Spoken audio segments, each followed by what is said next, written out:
approval. If you add regular, he reaches 96% of approval. So that has to do with this process of economic inclusion, creation of jobs, and improvement in income distribution. So this is also a very important for the Brazilian domestic market as a main propeller of growth. The other important part of Brazil is the ability of the private sector to invest. And we have a healthy corporate sector.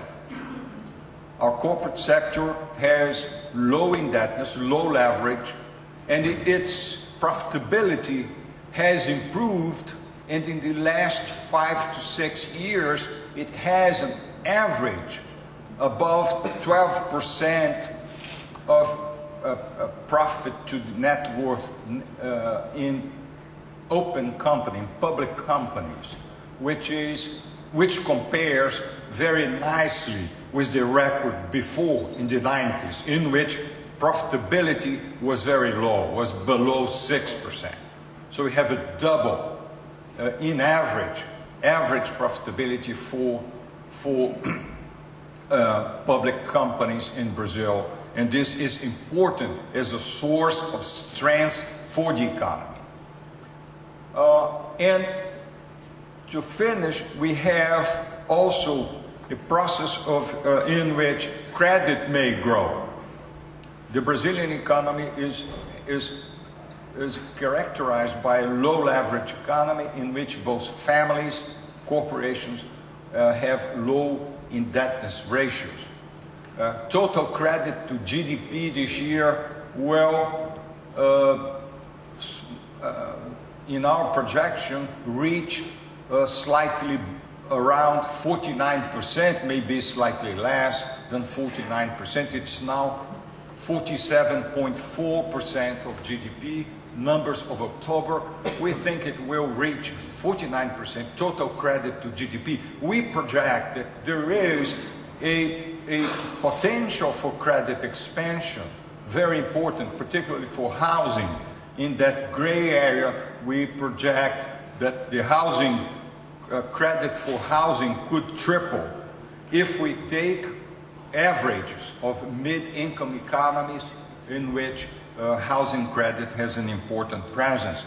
But it's not only housing, it's also credit to families and particularly credit for corporations.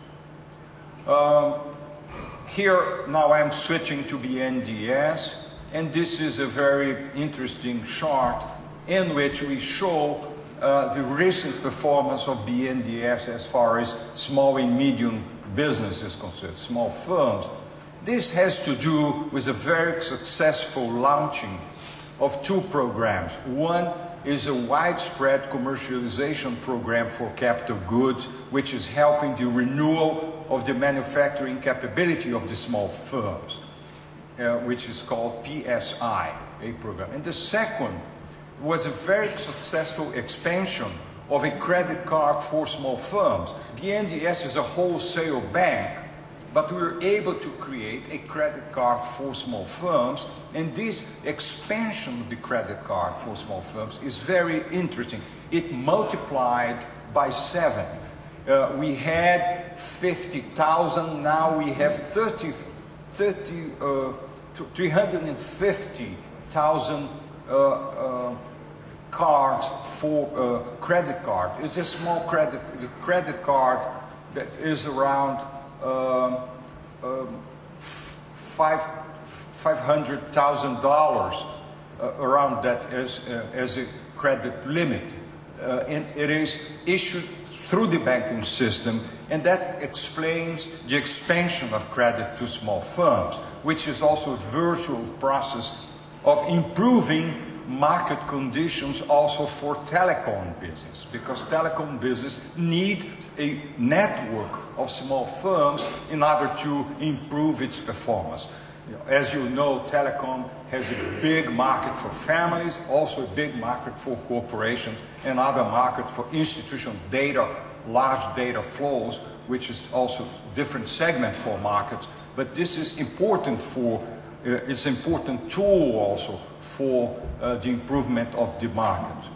Here's a chart showing the increase of disbursements and approvals by BNDES. Now we reached around 83 billion by October, US dollars by October, and we have an outstanding amount of approved projects for next year by 100 billion, above 100 billion dollars, and that is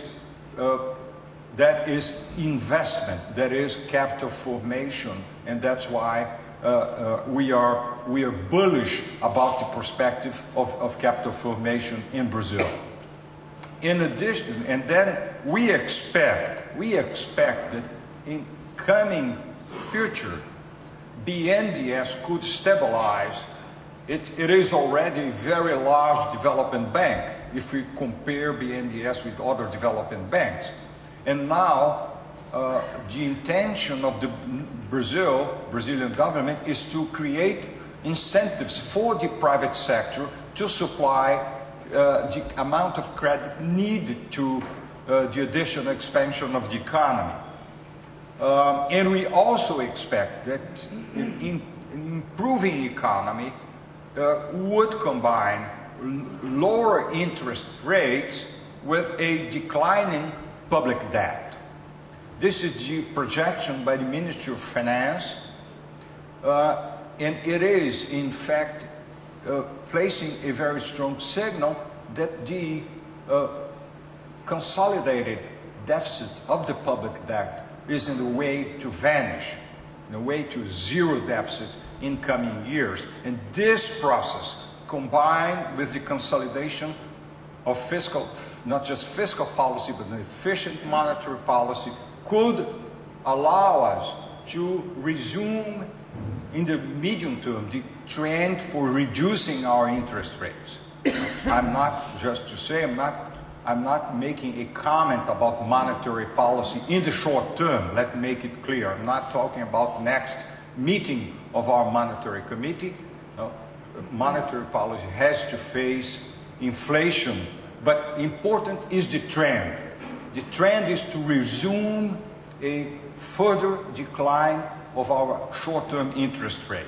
And this is very important to have important fiscal policy, and President-elect Dilma has already gave a clear indication that she will her economic team will work towards having a decline, pushing the total public debt, consolidated public debt over GDP towards 30%.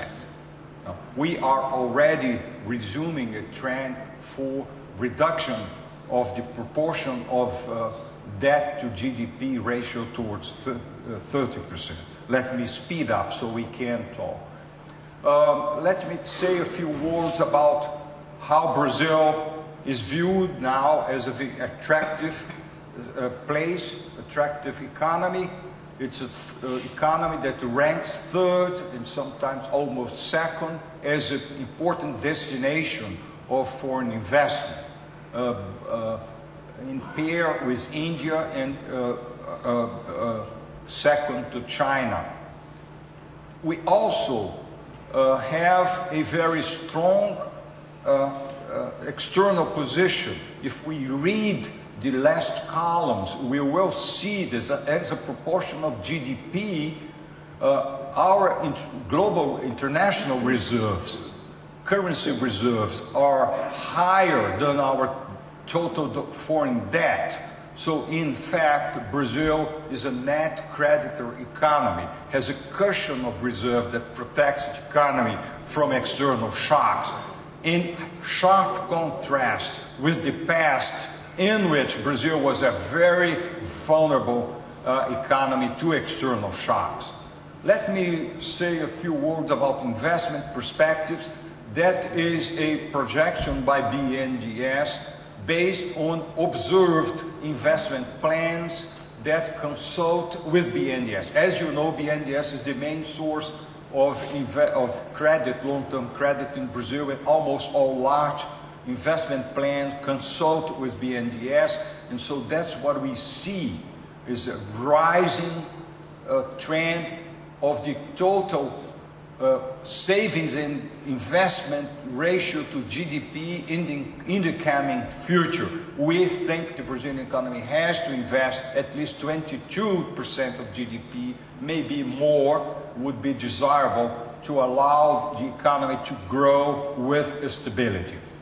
The breakdown of this investment shows a very strong investment in oil and gas, as already said, also in infrastructure, and also in electricity. In infrastructure, it's important to notice that telecom is holding a very high level of investment in near future. Historical numbers are biased by universalization obligations that held investment in very high plateau. Our expectation that investment in activity in telecom will remain in a very high plateau in coming years. So this is very important. I should mention also in infrastructure, the new project of PAC2 plan, which was already launched and announced by President-elect Dilma Rousseff when she was Chief of Staff of the President, and she will pursue PAC2 investment program, and that include very important projects that as Belo Monte hydropower plant, Tapajós hydropower complex, highways, railways, and I may assure you that the President-elect is very worried in strengthening investment in logistics, because she is aware that logistics is a weakness for Brazilian competitiveness. So this area will receive special attention.